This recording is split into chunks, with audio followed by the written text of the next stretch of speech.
discipline of economics is sort of an odd thing because it's highly mathematical.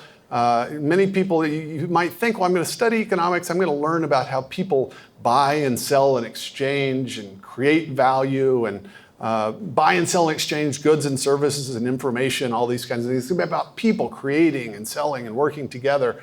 And then you drop into a macroeconomics course and you get some graphs and some letters that stand for things, and you basically get entirely turned off to the discipline.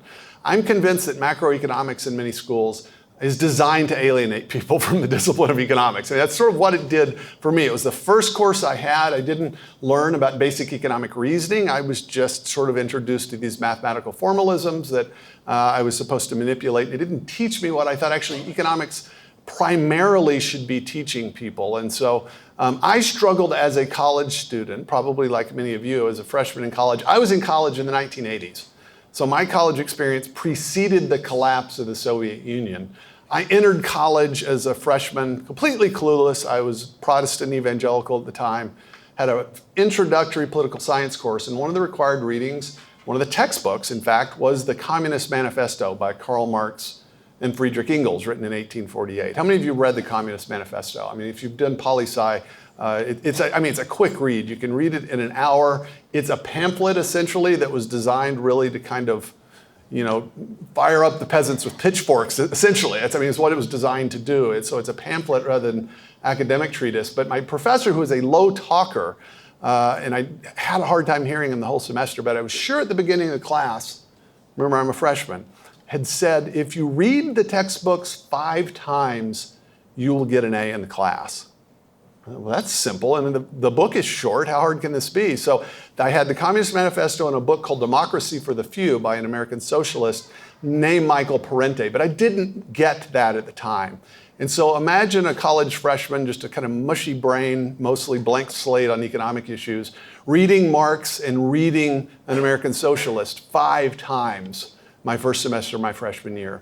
So I went back at Christmas arguing that Christians ought to be socialists, and it all sort of made sense. Later, I studied analytic philosophy and realized my reasoning wasn't super tight, but it was basically this. God talks a lot about poor people. Jesus tells us we're supposed to be concerned about the poor. The Bible talks a lot about the poor. That's premise 1. Premise 2, the socialists talk a lot about the poor. Conclusion, Christians should be socialists. That's the argument, unfortunately, right? Not very impressive when it's sort of laid out formally, but that was the impression I had in my head. And so I spent several years actually trying to work Christian theology and socialism in together. Nevertheless, I continued to study the discipline of economics. I had a couple of courses, but rather than doing that, I started reading people like Thomas Sowell, who was an American, still alive, and a prominent American economist, and reading different magazines, so that by the time I was a senior in college, I had entirely changed my mind on economics. I was convinced, this was 1989, that of the live alternatives that are actually available to us this side of the kingdom of God, an economic system that's described by private property rights and limited government and economic freedom, that's just the best thing going. It's not utopia, it's not the kingdom of God on earth, but if you want to do the things that an economy can do, lift people out of poverty, lift entire populations out of absolute poverty, allow people to channel their gifts and even sometimes their vices into outcomes that are beneficial to others, that's the best system. But I had one other problem. In my senior year, I had a class, and I won't give you the details of it, but the students got to vote. As a great capstone course. We started with Aristotle and Plato, and then for 1 week, the students got to pick the book that we were going to read. And so it turns out that many of my political science majors liked Ayn Rand, whom I had never read. And so we voted and ended up with a little book by Rand called For the New Intellectual. It's a little collection of essays. And I'll talk about Rand more in a minute, but this was key because I read this, and at the time I thought, wow, I cannot believe that what she's saying, is this legal? I mean, I was in a very sort of formerly Christian, very liberal college, and it was transfixing, the stuff she was arguing. And so I had a friend that lived across the hall, and he had a copy of a book called Atlas Shrugged, which is a very thick book by Rand, written in 1957, made into a very bad trilogy recently that I would not recommend. And so I ended up reading Atlas Shrugged when I was supposed to be studying for my German final my senior year. I don't recommend this. It's actually a very bad idea. But it was so different from everything I had read that I couldn't put it down. It's not great literature. It's essentially, there's a section called This is John Galt Speaking, that it's basically a 40-page speech by one of the characters. But Rand set up a kind of a moral dilemma for me. And it was essentially this, is that I thought on empirical grounds, economic freedom, free markets, whatever you want to call it, seemed to make the most sense. Of the things human beings have tried, this just simply works better, certainly than the main alternative. But Rand's take on it was morally unsavory. In fact, she's a hardcore atheist. She was an anti-Christian that was a critic of altruism and a defender of selfishness and greed. And so I thought, well, this is bad. If she's right about this, then I've got some problem here in my understanding of the world. Nevertheless, I graduated from college, went off to the theological seminary. The Berlin Wall collapsed. The Soviet Union ceased to exist without a shot fired. And this grand experiment of the 20th century between two fundamentally different ways of ordering society, sort of broadly free economies and broadly command economies in which the state more or less dictates the terms. That experiment was exercised over a large section of the human race, half the human race under command economies, what we now call communism, though that's not quite right. And insofar as that was a test, and insofar as history could test ideas, it seemed to me that someone won and someone lost. One set of ideas won, one set of ideas lost. And that was the consensus in the early 1990s. And so though I was intellectually interested in these questions about economics, I actually thought the debate had been settled. That's not interesting. I'm going to do something that's actually still in dispute. And so I focused on the intersection of theology and science for many years. And it put me back on college campuses in the late 1990s. And what I discovered is that a lot of the bad economic ideas that I had in my mind in the 1980s were alive and well in the minds of college students in the 1990s. It's as if history hadn't happened. It did not make sense to me. And so I honestly got into this out of frustration more than anything else, because I thought there are basic lessons that we need to learn about history and about economics that everyone that's informed needs to understand. And if we're going to avoid supporting policies that actually kill people or harm people, we all need to know something about economics. But apparently, often what happens in economic courses doesn't take, or it doesn't quite penetrate people's intuitions. And so that's what I sort of set out to do, and eventually wrote this book, Money, Greed, and God. And now I find myself actually at a School of Business and Economics talking about these things. So that's what I want to talk to you about here this afternoon for a little bit. And so this I'm going to talk about is based on a book called Money, Greed, and God, which was the result of my frustration from dozens of interactions with college students in which I was taking notes of the objections that kids had to whatever you want to call it, capitalism, free enterprise, free markets, whatever. Part of the problem is actually words. The word capitalism, I'm convinced now, is probably, it's an impediment. Even if you get to stipulate a definition, it's more of an impediment than anything. And it's because, just close your eyes here for a second, okay? And try to, I'm doing a little phenomenological analysis here, all right? Okay, and so when you hear the word capitalism, what is the image that comes to mind when you hear that? Okay, I'll tell you what comes to mind when I hear it. It's Uncle Pennybags. It's the character from Monopoly. He's the tuxedo-clad guy with the monocle.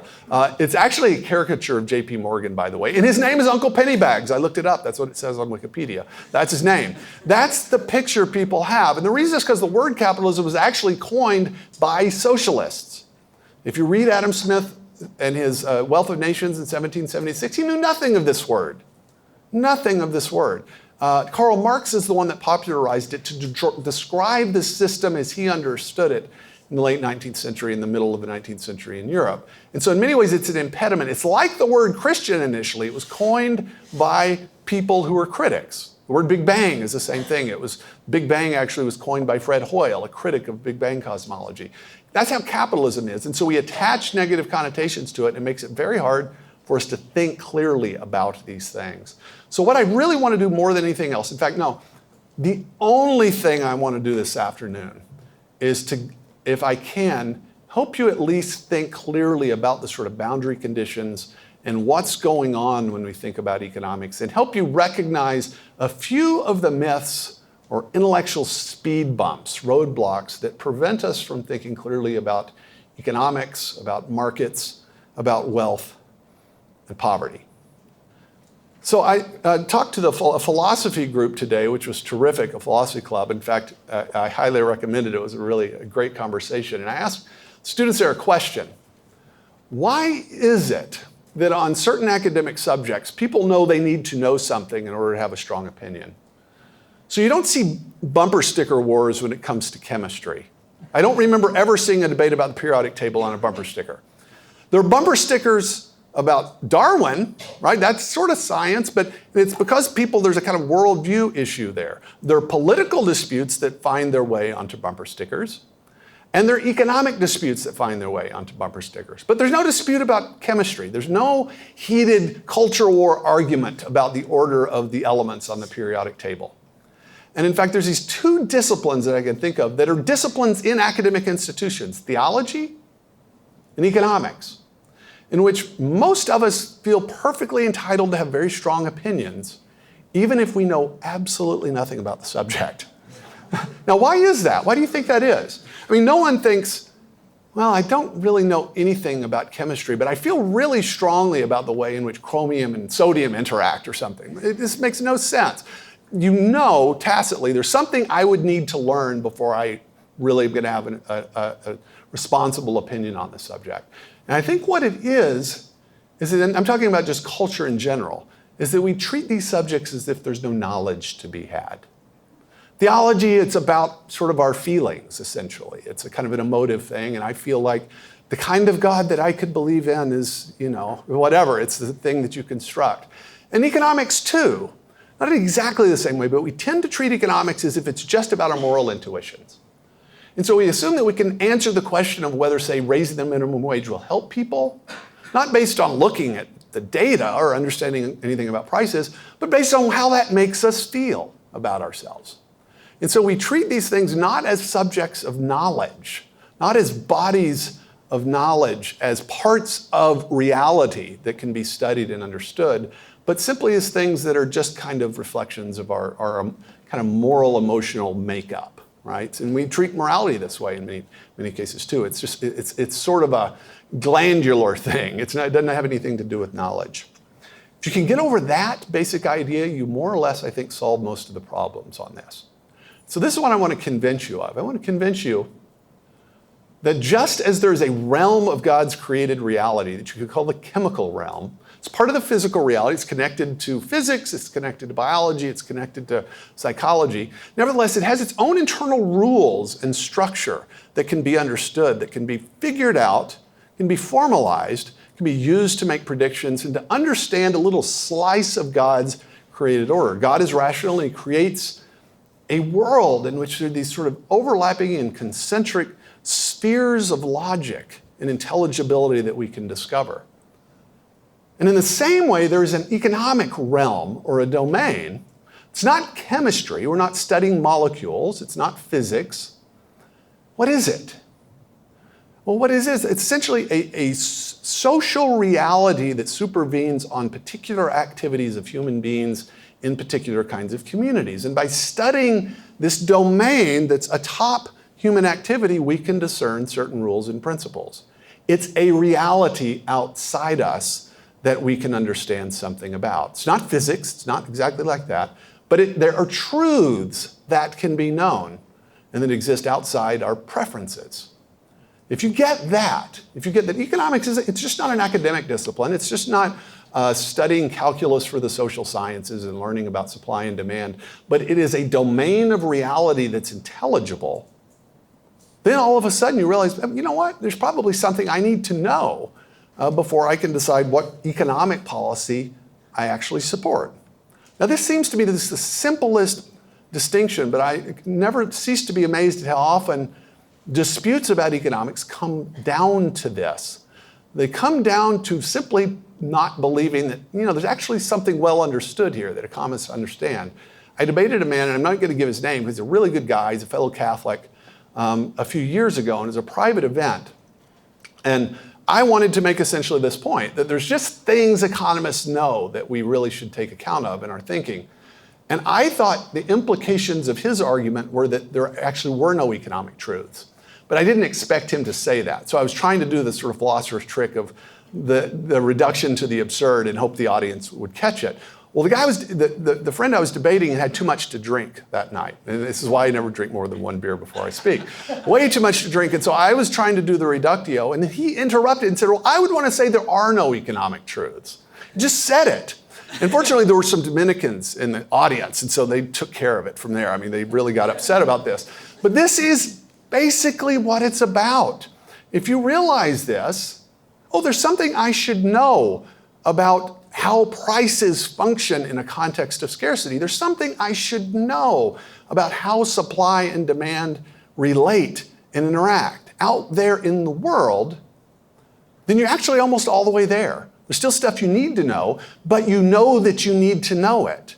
You know that you can't just depend upon your sort of direct moral intuitions by themselves to guide you to decide, say, should Florida have price gouging laws or not, right? That seems like, okay, viscerally, everybody has the same response to it, but actually working out the details is a little harder. So really, this is all I want to say, and I'm just going to give you some examples of 4 myths, and it's this. So the reason economics is hard is because it's a human science, it's not physics, it's not chemistry. Almost always when we talk about economic questions, we are mixing the empirical, the theoretical, and the moral in our minds. And those questions are always there. Usually when we're trying to test the particular interactions, say, of 2 elements in the periodic table, the moral question isn't primary.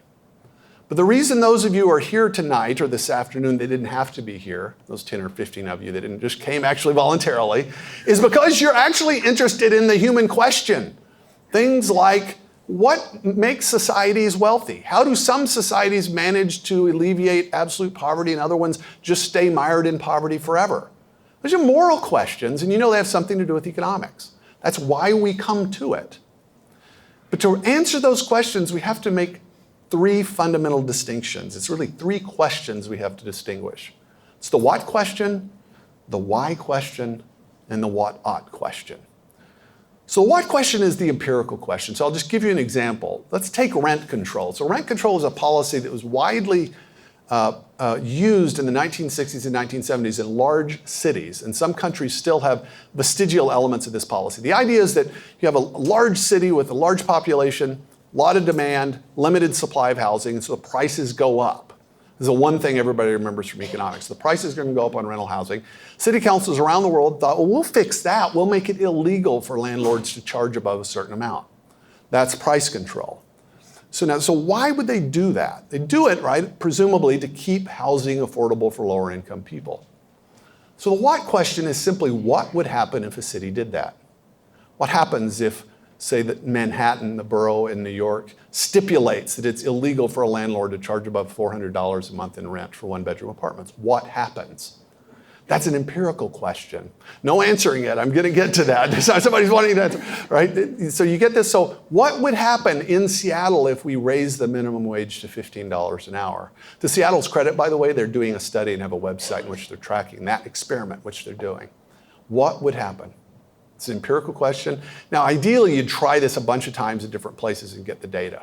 Right? But I want you to see that's not a moral question. It's what happens. Let's go look at actually what happens to unemployment, people's job patterns, the black market and the gray market, and all these kinds of things. What's the why question? The why question is the theoretical question. So you can have lots of data about rent control and what happens afterwards, and have no idea why this happens. It would just be a mere correlation. We do this thing, these particular things happen, we don't know why it happens.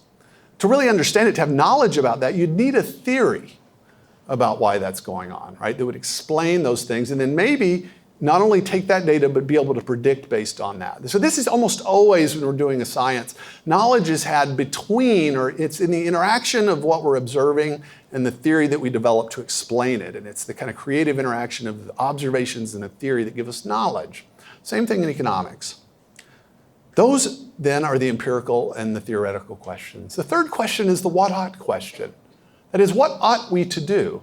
What is the right thing to do? And normally, the relevant moral consideration here is not, well, what ought we to do to torture people or to punish people that we don't like, right? It's what ought we to do to help people generally in this situation, especially the people that are the most vulnerable.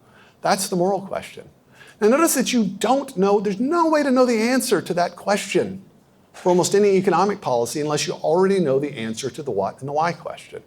But what we do is we import our assumptions about the what and the why and then get to the what ought ahead of time.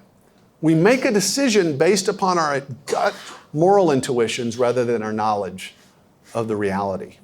If you can learn to distinguish those things, you'll solve the problem. All right? Now here's what I would argue is just purely my take on this. How I think we should, as our goal intellectually as informed Christians and as Catholics, what should we be after here? What we should not be after is integrating some particular economic thinker with Catholic social teaching. For instance, I've got a friend who's an evangelical, and his life goal is to synthesize Christian theology and Ayn Rand's economic theory. Okay, this is, go ahead and try. That doesn't sound like it's going to work very well. Something's going to have to give because you have these kind of incompatible views of the world. And there are a lot of economic theorists that might be utilitarians or materialists or just simply don't have a really clear anthropology. And so you actually don't want to import an entire theorist's ideas. What you want to import is actually the empirical results, the things that economists have actually learned, and the best theoretical insights that they've developed over the years. You want to import those. Right? And then you want to embed those in a broader understanding of reality, a proper anthropology, the perennial moral principles of Catholic social teaching, metaphysical truths about the human person, and so forth. Does that make sense? So our job is not, I want to integrate Hayek's economic philosophy with John Paul II's theology of the body. You could try that, but I think the more fruitful thing is just say, let's find out what economists know, and we don't actually really need their anthropological assumptions, all right? If we do that, then I would say we end up with a synthesis that's actually much more satisfying and explanatory than anything else we had before. This is hard. There are a few people that have tried this. The late Michael Novak, who died just last February, spent decades doing this and working on this. And I highly recommend. I'm sure he spoke at Franciscan many times. But very few people have actually done this. Very few theologians have taken enough of an interest in economics to actually try to develop a synthesis. And so I actually think this is still a work in progress. It's something for the future. If you're trying to decide what to do, you might consider this. So let's talk about these four myths. And this, I hope, will give you a sense of how we need to distinguish and relate the what, the why, and the what ought. All right? The piety myth is the mother of all the economic myths. And I call this the piety myth because the piety is about the state of our hearts. The piety myth is focusing on our intentions, on what we mean to do, rather than focusing on the effects of our actions. This is so central that a guy named Henry Hazlitt in the 1950s wrote a great little book called Economics in One Lesson. And if you open up the book, right at the beginning, he's not interested in what we call the science of economics. He talks about the art of economics. An art is sort of a skill that you get down in your bones so that it becomes an automatic part of who you are intellectually. Here's what Hazlitt said. He said, the art of economics consists in looking not merely at the immediate, but at the longer effects of any act or policy. It consists in tracing the consequences of that policy not merely for one group, but for all groups. In other words, the art of economics consists in asking this question, and then what will happen? So somebody says, let's raise the minimum wage at the federal level to $100 an hour, and then we'll all be rich and I'll be able to pay off my student loans. If you've got the art of economics, what are you going to say? You're going to say, that's a great idea. It sounds really nice. Oh, you're so sweet. No, you're going to say, oh, that's interesting. And then what will happen? And then you trace the consequences, not merely for yourself, who you assume your labor is worth $100 an hour, but for everyone else. And if you learn to do that, you will have mastered the art of economics, and you will avoid the piety myth, because you'll be focused on what actually happens to people rather than simply what you meant to do. Now, why is this hard to get? This is not complicated, learning to ask about the consequences of actions. This is not hard stuff. Why is this so difficult? I think it's difficult because of the nature of the moral act. You all know the story in several of the Gospels of the widow's mites. Jesus and the apostles are in Jerusalem, and they're watching people giving their gifts to the temple treasury. And of course, rich people are ostentatiously giving of their wealth visibly so that people could see how much they're giving. And then Jesus notices and calls out a humble widow, an impoverished widow who gives 2 mites, 2 copper pennies. And he calls her out and says that she's done the greater of the acts, the greater of the giving. Now, is his point economic here? Was Jesus saying, turns out there was just 2 cents left on the capital campaign for the temple, and then we just completed it. So she won the prize, ring the bell. No, you know that's not what's happening. And that's not his point. His point is that everyone else gave out of their wealth. It didn't really cost them much. They got the reward being seen doing it. She gave out of her poverty and had to act in a humiliating way to do it. And so morally, her act was more significant. Because God cares both why we do something and what we do. Both what's inside and what's outside matter in the moral act. Imagine that you know me fairly well, all right? And you know that I tend not to do random sweet things to people, but you hear that I've given my wife 3 dozen roses on a random day that's not her birthday, and it's not her anniversary, nothing. I've just given her 3 dozen roses, all right? Now, by itself, that sounds like a random act of kindness that I've just done. It's a gratuitous act. But there's another guy that knows me a little better, and he knows I have a penchant, an addiction to golf, and I like 3-day golf outings. And I've already gone on 3 this year already, and my wife hates it. And I've got another possibility to go on a 3-day outing to Pebble Beach. And I need to bring it up. And a few hours before I need to bring it up, she gets 3 dozen roses. All right, now, are you going to view it differently than my friend who doesn't know about this? Of course you are. Right, same act. Did the same thing. In one case, it's just a nice thing to do for my wife. In another case, it's an act of manipulation. That's the moral life. Why we do it and what we do. The economic realm doesn't care why you do stuff. The economic realm doesn't care why members of Congress vote on particular bills and for particular policies. Members of Congress could have 535 different reasons for a bill. President could sign it. That bill and the policy is going to have the same effect regardless of what they meant to do. In fact, I would argue when you're dealing with economic policy, be hard-nosed about focusing on what's actually going to happen to real people. Don't be morally self-indulgent by saying, well, at least I meant well. If you learn to do that, you'll solve and get over the piety myth. So let me give you that example we've already talked about of rent control. All right, this is a simple one because this is well known to economists. So rent control, you think, okay, let's implement rent control, and let's say a city says, we're going to make it illegal for landowners or landlords to charge more than $400 a month for rent for 1-bedroom apartments. That'll keep the prices down low where poor people can afford it. Right? That might make sense. Now, why would you do that? To help the poor in the area, all right? Now, you can figure out what's actually going to happen here if you just think about it for a minute from the perspective of the landlord. Let's assume you own an apartment complex with nothing but 1-bedroom apartments, and it costs you $800 a month just to maintain every unit. It's now illegal for you to rent it out for more than $400. So you're going to rent out that unit. Every month you're going to lose $400. Doesn't make any sense unless you're just trying to find a way to go broke, right? So what are you going to do? You're going to do one of 3 or 4 things. You're going to convert the rental property to commercial property, so you'll sell it so that it becomes a condominium. It's no longer rental property. This happened to my wife and me in Seattle. In a great apartment that we could never have afforded to buy, and it turned into condos and we had to move to the suburbs. Right? So that's one thing. Second thing is you'll make it commercial property so that it's stores or maybe a parking garage or storage facilities or grocery stores. So it's no longer residential property. Or you will figure out how to cut costs so that that housing doesn't cost you much to maintain. And then it eventually degrades, right? And it becomes a slum and it's condemned 10, 15, 20 years. And then there's a 4th thing that will happen is that any developers that might have thought about building new apartment complexes will not do that because it makes no economic sense. So the point is the desire in that case was to keep affordable housing for lower income people. The effect? Shortage in just the housing that was targeted for the law. does exactly the opposite. Now, why? We know that happens wherever it's tried. Why does it happen? The first lesson you ever learn in microeconomics, and it's about supply and demand, is that what prices do in a context of scarcity and competition is give you information about the underlying supply and demand of the thing. So one person that's trying to sell something might just arbitrarily come up with a number, but he has competitors that are going to be competing with him, right? And so what's going to happen is that the prices are going to more or less approximate this underlying economic reality, and a city council can't determine what that reality is by simply specifying a price. This is the most basic lesson of economics. It's as if the first thing you learned is that hydrogen is lighter than helium.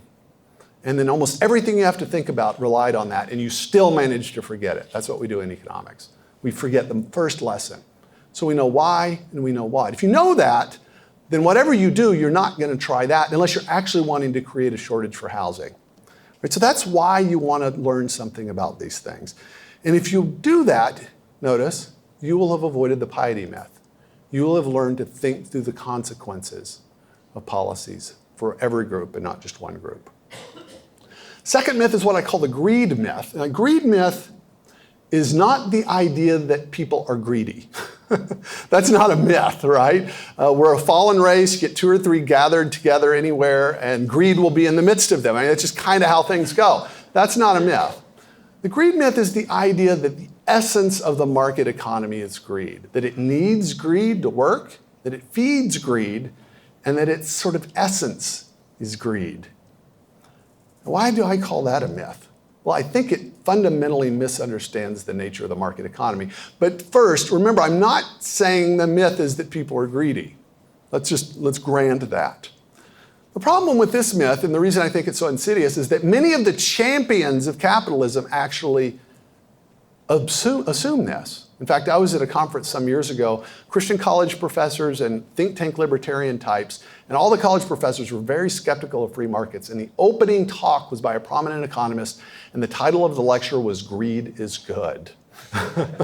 And all these Christian college professors were like turtles returning to their shells, right? We knew this was what we were going to get. I argued with the guy during the question and answer. I never got invited to that conference again. This is a disaster. But he was essentially articulating what Ayn Rand had argued. Rand actually wrote a book called The Virtue of Selfishness. It's an edited collection. This is what she actually said in the book. She said, "Capitalism and altruism are incompatible. They are philosophical opposites. They cannot coexist in the same man or in the same society." Now, Rand, it turns out, had weird definitions of words. Still, this idea that capitalism and altruism are incompatible, that's a problem for Christians, if that were true. First of all, greed and selfishness are one of the 7 deadly sins. That's a vice. And altruism is a good thing, acting for the benefit of other people. So if Rand is right, that's a really serious problem. She's one of the most widely read defenders of capitalism in the 20th century. I was in Hong Kong a few years ago, walked by a bookstore. Now, what do people read in Hong Kong? So I went right up to the table next to the checkout stand, right there.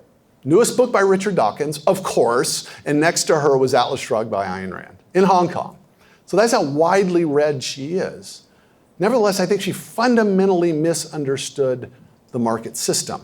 There's a friend and colleague named George Gilder who actually argued about 1980 that, in fact, if you look at what the entrepreneur actually does, he or she is altruistic, not in the sense that he's thinking sweet nothings and visualizing world peace. But what does an entrepreneur do? An entrepreneur is a person that takes risk with his or her own money, maybe gets extra capital, in pursuit of a vision that may or not pay off. And the vision always has something to do with meeting a desire or a need of people, maybe even before they realize they need it. That's entirely different than the miser that hoards wealth. Now, one of the ends of the entrepreneur might be to make more money. But this is not the kind of selfish money-grubbing miser that you might be led to expect from Rand. But a lot of people think, actually, Rand's argument, isn't she just kind of updating what the founder of modern economics argued? It was Adam Smith. People often read Smith now, and they don't actually read Smith. If you read his Wealth of Nations, which very few people actually read. There are lots of pages about pen factories and the British tariffs and actually a lot of super boring stuff. And so nobody actually reads it. What they do is they've heard a couple of quotes from Smith, and then they assume that Smith was arguing more or less what Ayn Rand argued. Adam Smith, for those of you who don't know, is a Scottish moral philosopher, part of the Scottish Enlightenment, probably a deist. His first book was called The Theory of Moral Sentiments, and then in 1776 he wrote a book called The Wealth of Nations. So this is the only slightly complicated part of my talk. So if you make it for the next 5 minutes, it's super easy downhill stuff, all right? So we need to slice the bologna a little thinner than we're normally used to, because what I want you to see is that actually Adam Smith had a very interesting and sophisticated argument that is not Ayn Rand's greed is good gag. It's something else.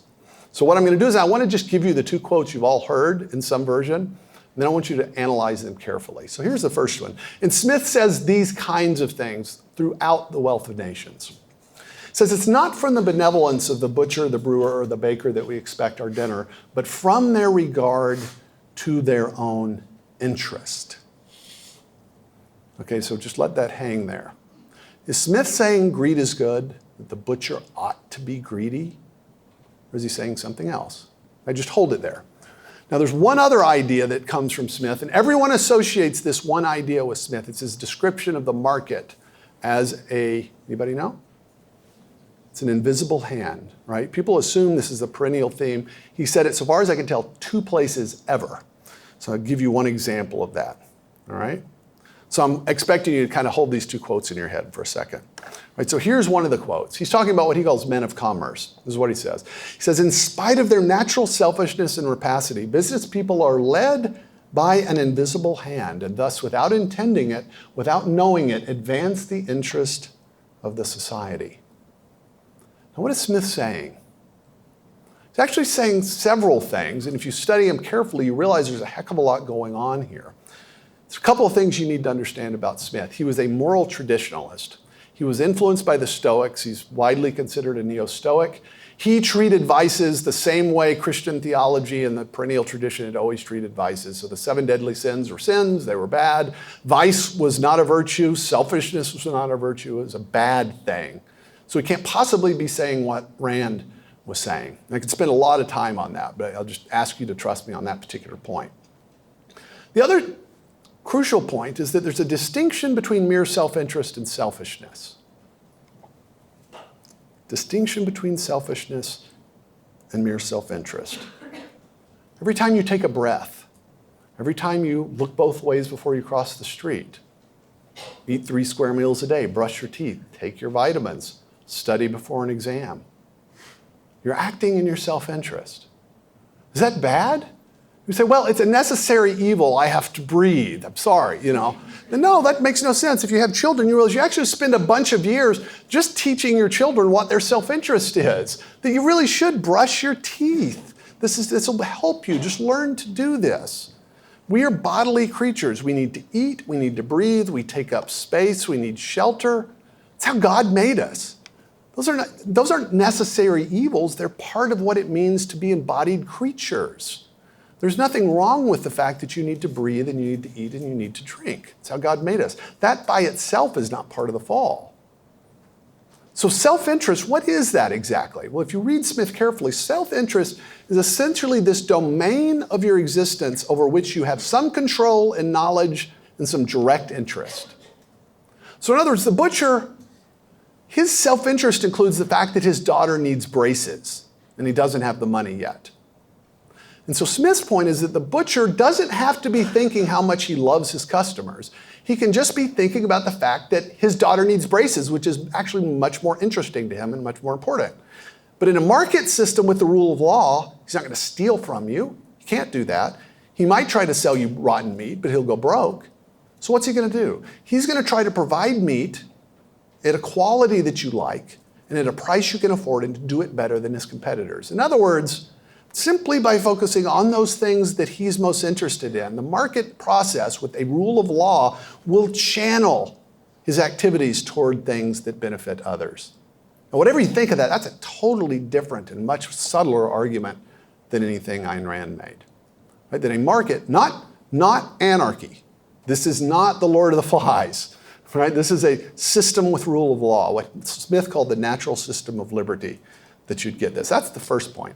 And then the final point is the difference between, I told you, selfishness and self-interest. This is his second point. Notice in this second quote, he doesn't say business people ought to be selfish and rapacious. He says in spite of their natural selfishness and rapaciousness. In other words, if you have a system of laws set up right, even a vicious baker, even a greedy baker or a greedy butcher, the best way for him to fulfill his greed and to make money and to get money is what? Is to make bread or to make meat and to sell it at a price people are willing to pay and to do it better than its competitors. Smith's point is that a market system with the rule of law has the capacity to channel not only our ingenuity and our legitimate self-interest, but even our vices, so that more often than not, they lead to socially beneficial outcomes, or at least more beneficial outcomes than any other system. Take the socialist system, for instance. In the socialist system, you have no incentive to serve a customer. Your incentive is entirely to curry favor with the regulators and the government apparatchiks. That's your incentive. That's Smith's point. Now, I want you to see that is an argument, as an argument, is a thing of beauty and is something much more subtle than anything Ayn Rand said. There's arguments against it. I'm not saying that, I just want you to see that. That's important because what kind of economic system do we want to have this side of glory? We want an economic system that is fit for fallen human beings. Now, markets need a minimal level of virtue to work. If almost everyone is stealing from everybody else, no one respects the rights of others, you can't get a market. So you need a certain minimal level of virtue. But beyond that, you want a system that will channel and incentivize people to do things that benefit others, even if maybe in some cases you're doing it for greedy reasons. Make sense? That's as complicated as it gets, I promise. Right? So just hold that in your mind if you forget everything else, those distinctions. Third myth is called the zero-sum game myth. And this myth is about the nature of trade. And I spent a lot of time on this. And this is actually a really popular myth right now. In fact, it's popular by both major political parties in the United States, which is an exciting time because I'm not partisan now. I'm actually arguing against leaders in both political parties. What's the zero-sum game myth? Well, this is the idea that in trade, there is always a winner and a loser. Now, what is a zero-sum game? A zero-sum game is a win-lose game. It's called zero-sum because it's like adding 1 and minus 1. 1 plus minus 1 equals 0, so it sums to 0. These are the kinds of competitive games that we normally play. Chess, checkers, soccer, hockey, football, things like that. You can tie in some of those games, but notice if there's a tie, nobody wins. But the logic of the rules is such is that if there's a winner, there has to be a loser. That's a zero-sum or win-lose game. All right, hold that in your mind. So you can already probably guess there are going to be 2 other logically possible games. Second one would be a lose-lose game. That is a game in which everyone that plays ends up worse off than they were at the beginning. So these aren't games we normally play more than once. It's actually hard to come up with examples. I never do. Nuclear war in a confined space is the best one I've been able to come up with. Nobody gets off better. So that just everybody ends up worse off, right? So there's win-lose or zero-sum games. There's lose-lose. Third one is a win-win game. Now, what's a win-win game? A win-win game is a game in which everyone plays, over the long run, ends up better off than they would have been if they had not played the game. So in other words, the question you ask to determine if you're in a win-win game is not, am I better off than that other guy? That's not the question. The question is, am I better off for having played the game than I would have been if I had not played it? So you're comparing yourself in the game with your counterfactual self. And a game is win-win if people end up better off as a result of it, even if some people end up way better off than others. Make sense? Because at this point, this is kind of basic logic. Right, so the question is the nature of trade always zero-sum? Is there always, if somebody benefits from a trade in one country or one area, somebody else had to sort of lose proportionally in order for that to work?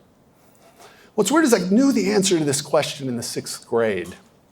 I grew up in a town in Texas that was mostly hot, but had the occasional ice storm, so we didn't have snow days. But you knew the ice storm was coming, and so teachers would prepare to keep you inside all day, not go out to recess.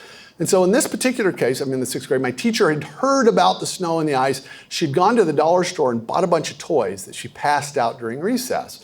And so there was a silly putty egg and a paddle ball and pack of Barbie trading cards. Who wants that, right? I mean, just this kind of stuff passed out to all the kids, different toys. You say, okay, now look around, look at the toy you have and look at the toys of the other kids in the room and rank between 1 and 10 how much you like your toy. 1 if you don't like it at all, and it's a 10 if you really like it. It's totally up to you. So we all did this. Now assume there are 5 rows of 5 kids. I don't remember exactly, but that simplifies this. So we all had different toys. We're sort of ranking compared to what other people have when we do this. And then she says, okay, tell me what your score is. And she had us call out the number that we gave our toy. She added up the total and she wrote it on the board. So think of it as the sum total of our subjective evaluation of our toy situation. That's what it is, all right? Said, okay, on the first round of the game, you can freely trade with anyone else in your row. So that meant we could trade initial trades with 4 other people. So there was some activity. Some toys changed hands, but there wasn't a whole lot. But people sort of changed for a couple of minutes, settled down, and you said, okay, now write down how much you like the toy that you have in your hand. So again, we did it. She had us add up the total. We called it out. She added it up. She wrote the total on the board. And you know what happened, right? The number went up. Now what's happening here? It's weird. Same toys. Number goes up. Said, okay, now in the second round of the game, you can freely trade with anyone else in the classroom. This is why I remember this game these years later. Mass pandemonium. Everybody has 24 potential trading partners on the first trade. So the chances, the kind of permutations here are very large. So lots of chaos. Kids that had never said anything suddenly snapped to and ran the calculations. Lots of stuff changing hands. It eventually settled down and you said, okay, now no trades happening. Write down how much you like the toy you have in your hand. We all did it again, called out the number. She added up the total and she wrote it on the board. What happened? The number went way up. What's happening here? What's happening here is a game with pre-specified rules. She said you can freely trade with anyone else in the classroom.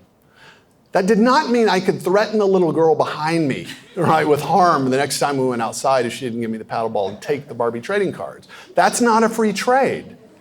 A trade only happened if both sides do it. That's the rule. So there's certain things set up, things you can't do, and then it channels your activity toward certain kinds of exchanges. And any exchange that takes place is only going to take place unless both people perceive themselves as better off as a result of having done it. Now, this is the stuff of everyday life. We do this all the time. I have never walked into a grocery store where the grocer was standing there, okay, let's play rock, paper, scissors. And if you lose, you give me all your money. That's not how it works. You go in, you buy groceries. If you did, that suggests you preferred the groceries to the money. And if he took the money, that suggests you preferred the money to the groceries. That's mutually beneficial exchange. Not that complicated. Actually hard to get going, though. You need a very precise system of laws and customs. Lord Acton put it this way. He said, liberty is the delicate fruit of a mature civilization, not anarchy. Rule of law, free exchange. Win-win, and the more opportunities for these exchanges, the greater the value. Now here's where I think a lot of us as Catholics get sort of confused, and this is why I don't use the word capitalism, because I've heard many, many people, in fact, if I had $1 for every time someone's told me this, I would be a rich man. They say, what we want is some third way between capitalism and socialism. And nobody ever quite knows what they mean by that, but they picture a Danish village with a Volvo in the garage, so far as I can tell, and dried salmon, and everybody's living happily. That's just kind of the picture. But really, that's not the relevant spectrum. If you want to talk about the relevant social spectrum, let's talk about it just with respect to the state, the coercive power of the state. Here's the spectrum. Anarchy, where there's no functioning rule of law at all. In that case, that doesn't last long, and what it ends up with is the powerful enslaving and lording it over the weak. That's one extreme. The other extreme is statism, in which the coercive power of the state is in your business. It is in your family. It is in your mind. It is in your job. It is in everything you do. That's the spectrum. The sweet spot is a rule of law with a limited government that enforces the rule of law and that is itself subject to the rule of law, and it sets up the conditions for beneficial interactions in the economic sphere. That's the sweet spot we should look for, and it's the one in which people overwhelmingly flourish if we actually look at the evidence of the 20th and early 21st century. Final related myth. So I lied a little bit about no more kind of nuanced points. This is a little bit of a nuanced point. So the zero-sum game myth is a myth about the nature of trade. The materialist myth is a myth about the nature of wealth. So the materialist myth is essentially the idea that wealth is a physical thing. It's a finite amount of stuff that's out there. And so if somebody has a lot of it, that means somebody must have less of it. A popular metaphor for this would be the pie. And you hear this when you talk about, well, so-and-so got more than his fair share.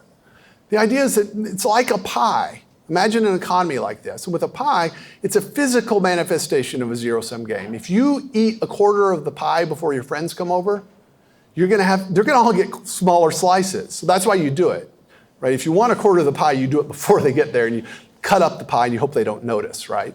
But if they all show up before you slice it, you're gonna slice 8 equal slices, right? Because that's the only way to do it equitably. Now we know that economies are not like this. If you just look at any relevant information, we know that even sub-Saharan Africa, which has done the least well in the 20th century, nevertheless, almost every economic indication has done better. So something about this myth must be wrong. But nevertheless, it sticks to our intuitions. It's so significant. If you think it's so silly and such a myth that no one would believe it, read the Communist Manifesto. It's exactly the vision of the economy that Marx and Engels present. Here's their basic argument. They argue in the Communist Manifesto that what they call capitalism will sow the seeds of its own destruction.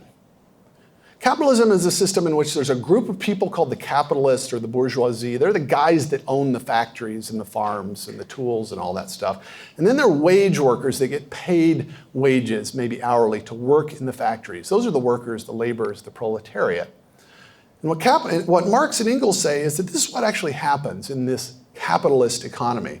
So this is a visual representation of Marx's description, all right? I don't know what the color looks like, but this is not a representation of the numbers of people. Think of this as the amount of wealth in the hands of these different groups of people at particular times. All right, so think of the proletariat as 99% of the population. And imagine that England in 1750, let's say they have 70% of the total wealth at the beginning. That's the red, and the capitalists are the lavender color. Let's say they start out with 20%, and it's a small group of people. So that small group of capitalists owns factories. They pay workers as little as they possibly can, and then let's say you own a textile mill and your workers make shirts. You take the shirts out to the market and you try to sell them for more than they cost to produce. And if you do that, you will make a profit, which Marx called the surplus value. The reason is because Marx said things are worth only as much as they cost to produce. And so if you charge someone more, you're exploiting both the customer and the worker. So we call it a surplus value. Nevertheless, okay, now this is based on Marx's labor theory of value. I won't go into, all right? But this is behind this. But the capitalist doesn't squander this at a casino, these profits. He takes it back and he reinvests it, his capital, in his equipment so that the workers are more productive, they're more efficient. Then they will produce more with less. You can fire some of them, doesn't need those. Pay the rest a little bit less because they're now more productive. And then he will take those shirts and sell them and make even more money and more profit, and he keeps reinvesting it. Now, so you see how this goes? And so Marx said as a result of this capitalist process, the individuals with jobs will be paid less and less, but they will be more and more productive, and all the wealth will go to a smaller and smaller number of semi-monopolists. And they will eventually get to this point in which all the wealth, the 1%, is there in the lavender and 99% are there in the red. And what happens? Revolution, right? In which the workers rise up, confiscate the means of production, liquidate the capitalists, and then there will be a temporary stage called socialism. Socialism was never the goal for Marx and for communists. It was a temporary stage in which the state owns everything on behalf of the public. No private property, the state owns everything for everyone. And then once people quit being attached to spouses and children and property and land and stuff like that, religion, then a new socialist man will emerge and the state will wither away in a communist utopia. That's the theory. This is where everyone got stuck, right here. Now, why is that? Marx's theory was based on absolutely no empirical information at all. In fact, he lived in an apartment a few miles away from factories at the time in which the wages of workers were going up rather than down.